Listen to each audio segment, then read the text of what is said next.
हर रोज यही हाल है। सुबह उठो, जंगल आओ और शाम को खाली हाथ लौटो।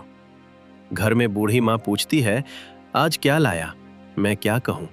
आज तो कुछ लेकर ही लौटूंगा। यार रब, कुछ तो करो। तभी झाड़ियों के पीछे से हल्की सी चमक दिखाई देती है। सुरेश चौंक कर खड़ा हो जाता है। ये क्या चमक रहा है? वो धीरे धीरे झाड़ियों की तरफ बढ़ता है और तभी उसकी आंखों के सामने एक सुनहरा हिरन खड़ा होता है, पूरा शरीर सोने जैसा चमकता हुआ। अरे रे रे, ये क्या है? जंगल के बीचों बीच सुनहरा हिरन? ये सपना तो नहीं? नहीं नहीं, ये तो सचमुच है। किंतु सोने का हिरन? ये कैसे हो सकता है? अगर इसे पकड़ लिया तो लकड़ी काटने की जरूरत ही नहीं पड़ेगी। गरीबी, रोज रोज की तंगी, सब खत्म। हिरन सुरेश की ओर देखता है, फिर भागने लगता है। सुरेश उसके पीछे दौड़ पड़ता है। अचानक हिरन रुक जाता है। सुरेश भी रुक जाता है। अब कहाँ जाएगा? इधर आजा। और तभी हिरन बोल उठता है, बस करो इंसान। हिरन की आवाज सुनकर सुरेश के हाथ से कुल्हाड़ी गिर जाती है। अरे बाप रे, तू बोल कैसे रहा है? मैं पागल तो नहीं हो गया? या जंगल में कोई जादू चल रहा है? हाँ, मैं बोल सकता हूँ, किंतु तुम मेरे पीछे भागना बंद कर दो। सच? बोलने वाला हिरन सच होता है? तू कोई मायावी प्राणी है क्या? जो भी है, आज तुझे पकड़ूंगा। मेरी गरीबी खत्म हो जाएगी। नहीं, मत पकड़ो मुझे। क्यों ना पकड़ो? तू जानता है मैं कौन हूँ? लकड़हारा हूँ। पूरी जिंदगी दूसरों के लिए लकड़ी काटता रहा हूँ। अगर तुम मुझे छोड़ दोगे तो मैं तुम्हें वो बताऊंगा जो कोई इंसान नहीं बताता। ओहो हो, अब तू ज्ञान भी देगा? पहले ही बोलकर दिमाग हिला दिया है। सुनहरा सच सुनना चाहते हो? सुरेश थोड़ी देर सोचता है, फिर हिरन को बोलता है, ठीक है, भाग नहीं रहे हो तो बोलो, पर अगर झूठ हुआ तो छोड़ूंगा नहीं। वादा करो, मुझे नुकसान नहीं पहुंचाओगे। ठीक है, नहीं पकड़ूंगा। अब बोल। मैं एक नेक हिरन हूँ। मैं तुम्हें तुम्हारे आने वाले कुछ पल के बारे में बता सकती हूँ। तुम शादी करोगे, पर वो औरत इंसान नहीं होगी। ये क्या बकवास है? मैं कोई मायावी इंसान थोड़ी हूँ। इंसान से नहीं तो भला किससे होगी? तुम्हारे बच्चे होंगे, पर वो भी एक समय बाद तुमसे अलग हो जाएंगे और एक दिन ऐसा आएगा जब तुम पूरी तरह अकेले रह जाओगे। बस मौत हो गया। मैं ये सब नहीं मानता। डराने की कोशिश मत कर। सुनहरा हिरन आगे कुछ नहीं बोलता। तेज रोशनी फैलती है और वो गायब हो जाता है। अब ये कहाँ गायब हो गया? खैर, मैं इस नीम के पेड़ को काट देता हूँ। आज के खाने का इंतजाम हो जाएगा। इतना कहकर सुरेश पेड़ काटने लगता है और फिर अपने घर की ओर लौट जाता है। रात होती है। सुरेश चारपाई पर लेटा होता है। उसके मन में बार बार सुनहरे हिरन की वो बात याद आ रही थी। बोलता हुआ हिरण और ऐसी बातें कहीं सच तो नहीं?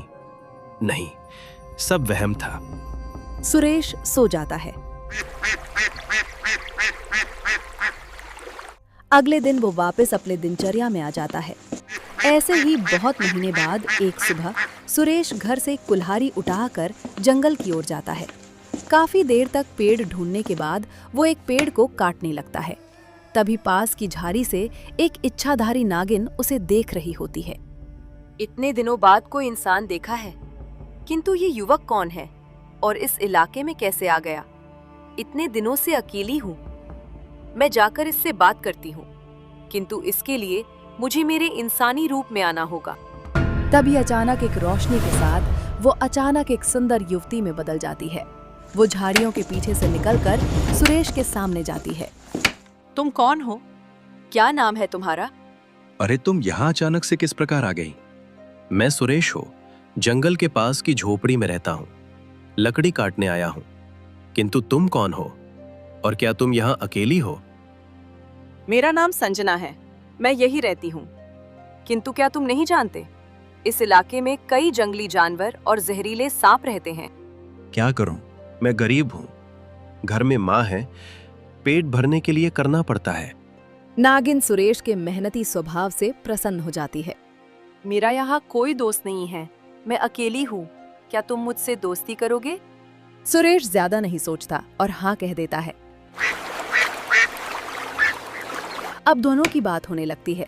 सुरेश हर दिन जंगल में आता और घंटों तक दोनों बात करते, किंतु संजना हर दिन एक निश्चित समय पर अचानक चली जाती थी।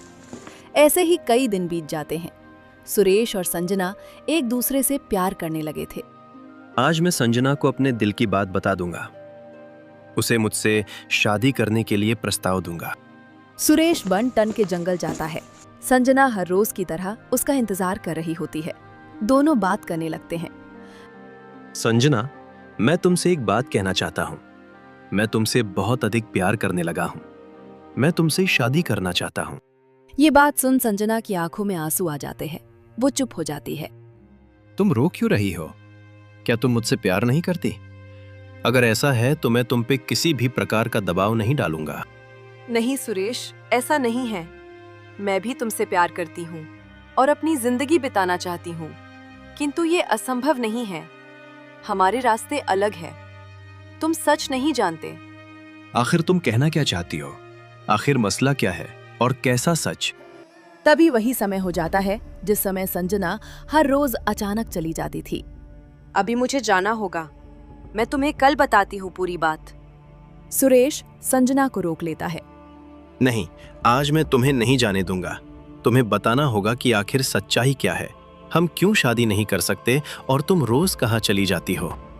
सुरेश संजना से ये सब पूछ ही रहा था कि इतने में संजना अपने नागिन रूप में आ जाती है। सुरेश चौंक जाता है। ओह सांप, सांप कोई बचाओ! संजना कहाँ गई और ये सांप कहाँ से आया? ये मैं ही हूँ सुरेश। मैं एक इच्छाधारी नागिन हूँ और रोज इसी समय मैं अपने असली रूप में आ जाती हूँ। इसीलिए मैं चली जाती थी। मैं तुमसे बहुत प्रेम करती हूँ, लेकिन हमारी शादी नहीं हो सकती। सुरेश की आंखों में आंसू आ जाते हैं। ये किस प्रकार संभव है? मैं तुमसे प्रेम करता हूँ। अगर मेरी शादी तुमसे नहीं हुई तो मैं जीवित नहीं रहूंगा। तभी नीचे की झाड़ियों से वही सुनहरा हिरन बाहर आता है जिसे कई दिनों पहले सुरेश ने पकड़ा था। हिरन नागिन और सुरेश की पूरी बात सुन चुका होता है। उन दोनों के बीच के प्यार को देख वो सोच में चला जाता है। पहली बार किसी इंसान और नागिन में संबंध देखा है। तुम दोनों के मन सच्चे हैं और उस दिन सुरेश तुमने मुझे जाने दिया था, इसीलिए मैं तुम्हारी मदद कर सकता हूँ। क्या? क्या सच में तुम हमारी मदद करोगे?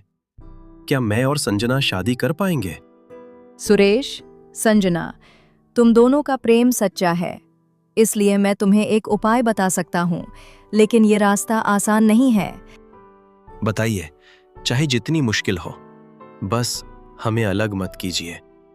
अगर मैं इंसान बनकर हमेशा उसके साथ रह सकूं, तो मैं हर कठिनाई सह लूंगी।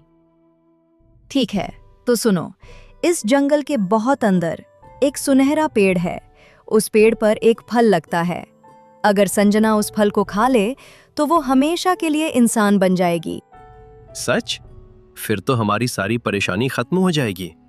लेकिन एक बात हमेशा याद रखना, अगर तुम दोनों में से किसी ने भी जिंदगी में कभी किसी मासूम का दिल दुखाया, किसी के साथ अन्याय किया या किसी को दर्द पहुंचाया, तो उस पल संजना फिर से नागिन बन जाएगी और वापस वो कभी इंसान नहीं बन पाएगी।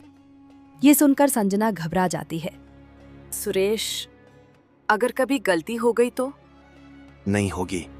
हम किसी का दिल नहीं दुखाएंगे। मैं वादा करता हूँ। आपने हमारी जिंदगी बचा ली। हम आपका ये एहसान कभी नहीं भूलेंगे। धन्यवाद। अगर आज आप नहीं मिलते तो शायद हमारा प्यार अधूरा रह जाता।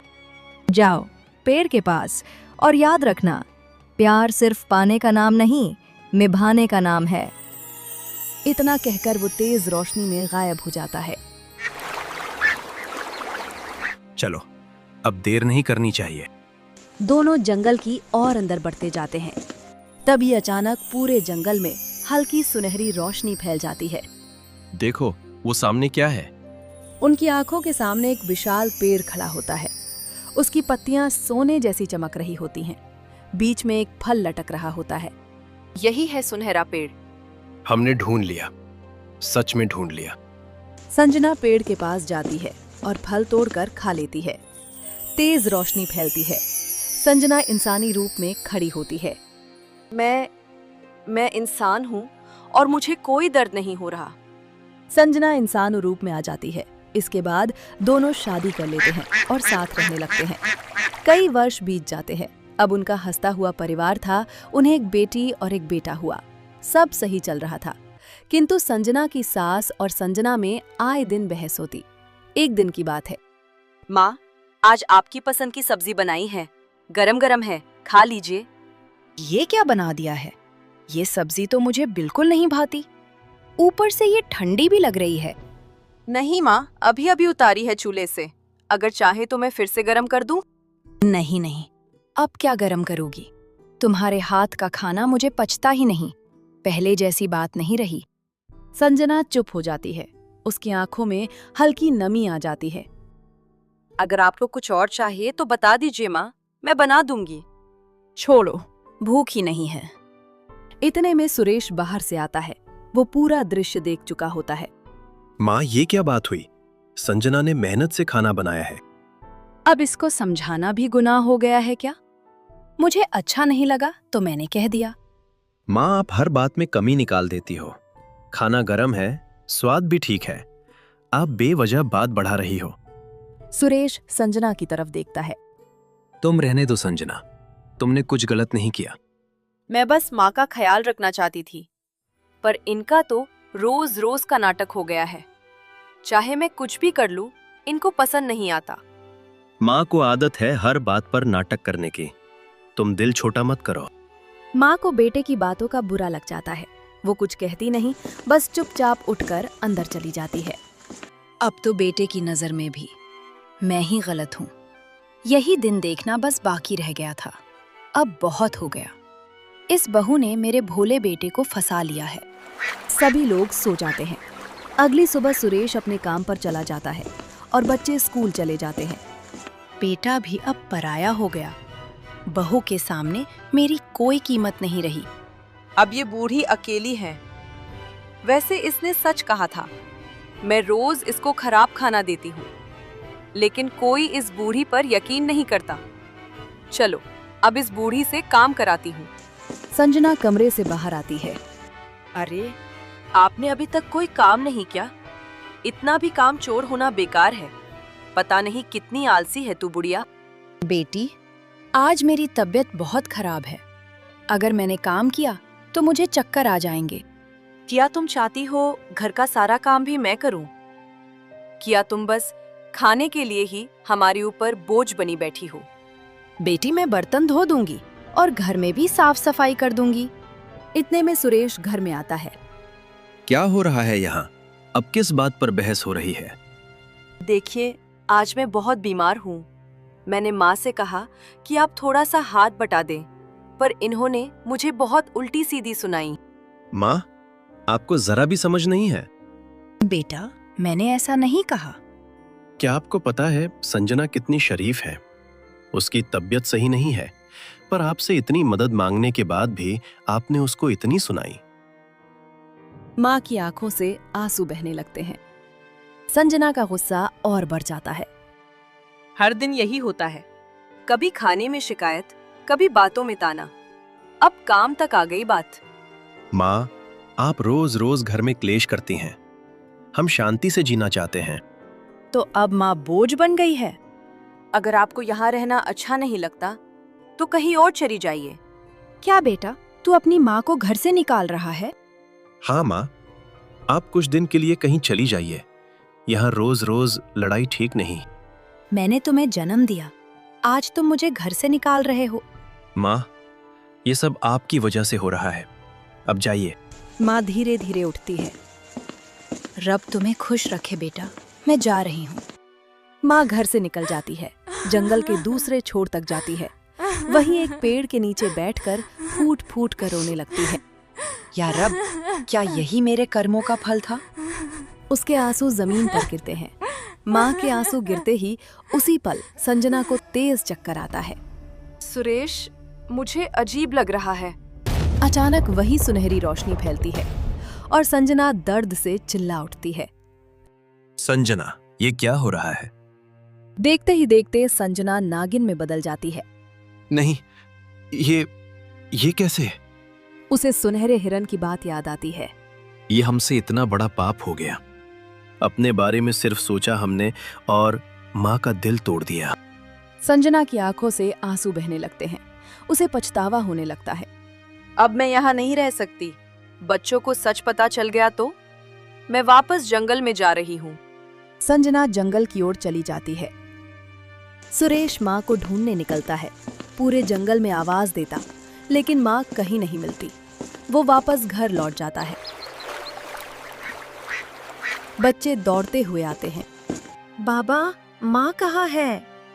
माँ कुछ दिनों के लिए कहीं गई है। उधर जंगल में संजना अकेली रह रही होती है।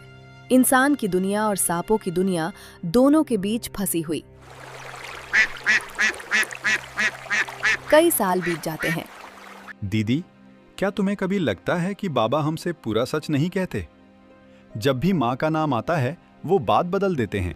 मुझे भी यही लगता है। अगर माँ सच में कहीं चली गई होती तो बाबा इतना डरते क्यों? उनकी आंखों में आज भी वही पछतावा दिखता है। और दादी, वो भी तो अचानक गायब हो गई थी। क्या इतना बड़ा इत्तेफाक हो सकता है?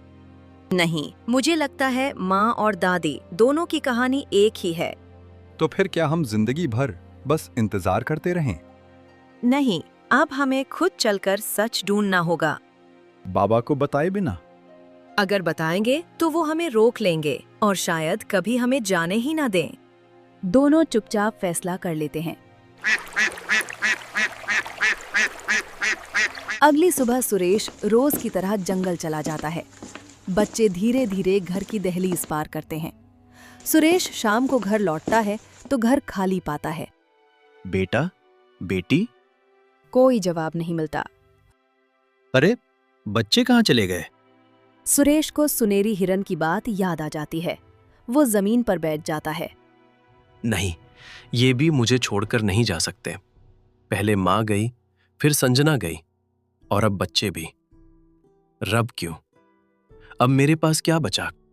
सुरेश बच्चों को कई जगह ढूंढता है, किंतु थक हार के वापस आ जाता है। इधर बच्चे कई गांव पार करते हैं। वो दादी की झोपड़ी के पास पहुंच जाते हैं। दादी बाहर आंगन में बैठी थी। वो उन्हें पहचान लेते हैं। तुम लोग कौन हो?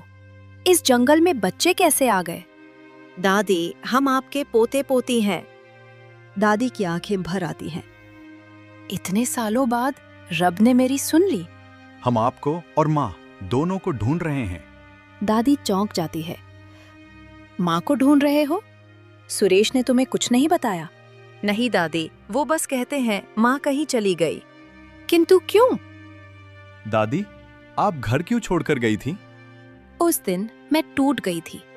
अपने ही बेटे के हाथों अपमानित हुई थी।